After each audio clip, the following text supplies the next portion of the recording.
Como é feita uma lixa?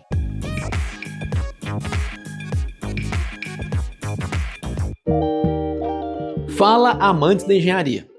Hoje vamos desvendar os segredos de um item que à primeira vista parece rudimentar, mas esconde uma verdadeira maravilha da engenharia de materiais. Afinal, como é feita uma lixa e o que a torna tão eficiente e versátil para uma gama tão vasta de aplicações? Para entender como uma lixa funciona, precisamos primeiro desmembrá-la em suas partes fundamentais. Basicamente, uma lixa é composta por 3 elementos principais: o material de suporte, que é a base onde tudo se assenta, os grãos abrasivos, que são as pequenas partículas responsáveis por desbastar ou polir, e o agente de ligação, que é a cola que mantém esses grãos firmemente presos ao suporte. A combinação e as características de cada um desses elementos são o que definem o tipo, a granulometria e, é claro, a aplicação ideal de cada lixa. Mas quais são os grãos minerais que dão à lixa sua capacidade de desbaste? O coração de qualquer lixa são seus grãos abrasivos. Esses pequenos guerreiros que são responsáveis por cortar, desbastar ou polir a superfície. Eles podem ser de origem natural ou sintética,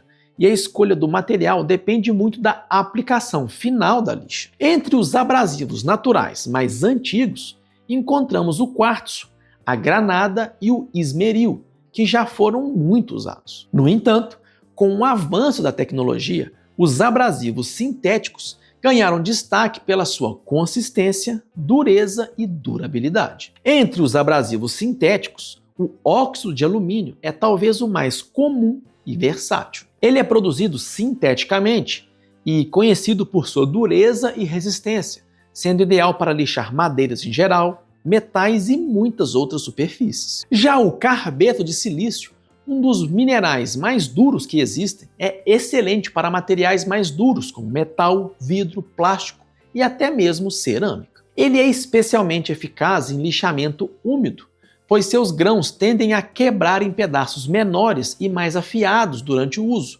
mantendo o poder de corte. Para aplicações mais exigentes e de alta performance, temos também o óxido de alumínio cerâmico, que oferece uma vida útil ainda maior e um corte mais agressivo, e até mesmo o diamante, utilizado em aplicações que exigem o máximo de dureza e precisão. A diferença entre eles está na forma como se comportam ao entrar em contato com a superfície.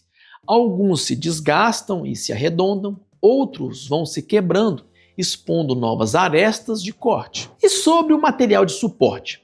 O que realmente sustenta esses minerais e define a flexibilidade da lixa? O material de suporte é a espinha dorsal da lixa, e ele tem a função crucial de manter os grãos abrasivos no lugar, além de conferir à lixa suas características físicas, como flexibilidade e resistência. O tipo de suporte escolhido impacta diretamente na forma como a lixa pode ser utilizada. O papel é o suporte mais comum, com diferentes espessuras e resistências, identificadas por letras como A, C, D, E, F, onde A é o mais leve e o F é o mais pesado, sendo adequado para a maioria das aplicações em que flexibilidade não é um fator mais crítico e para trabalhos manuais ou em máquinas de baixa pressão. Para trabalhos que exigem mais resistência e flexibilidade, como o lixamento de curvas ou em máquinas de alta velocidade, o suporte de tecido é a escolha ideal. Geralmente feito de algodão ou poliéster,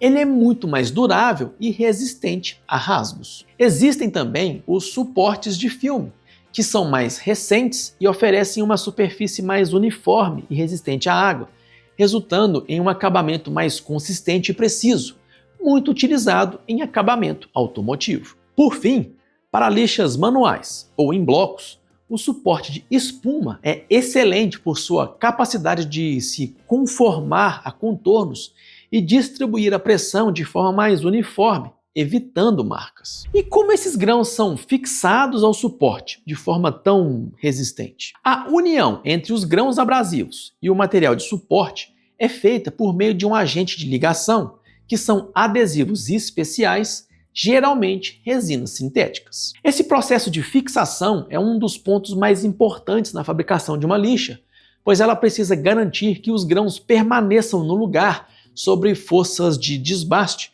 mas também permitam que novos grãos ou arestas de corte sejam expostos à medida que a lixa é usada. A maioria das lixas modernas utiliza um sistema de dupla camada de resina. A primeira camada, conhecida como camada de base ou make coat, é aplicada diretamente sobre o suporte. Enquanto essa camada ainda está úmida, os grãos abrasivos são depositados sobre ela. Em seguida, uma segunda camada de resina, a camada superior ou size coat, é aplicada sobre os grãos, travando-os no lugar e aumentando a durabilidade e resistência da lixa. As resinas mais comuns são à base de fenol ou ureia, escolhidas por sua alta resistência ao calor, à umidade e ao desgaste mecânico. E com os componentes definidos, como eles se unem para formar a lixa que conhecemos? A fabricação de uma lixa é um processo contínuo e altamente automatizado, que ocorre em grandes rolos. Primeiro,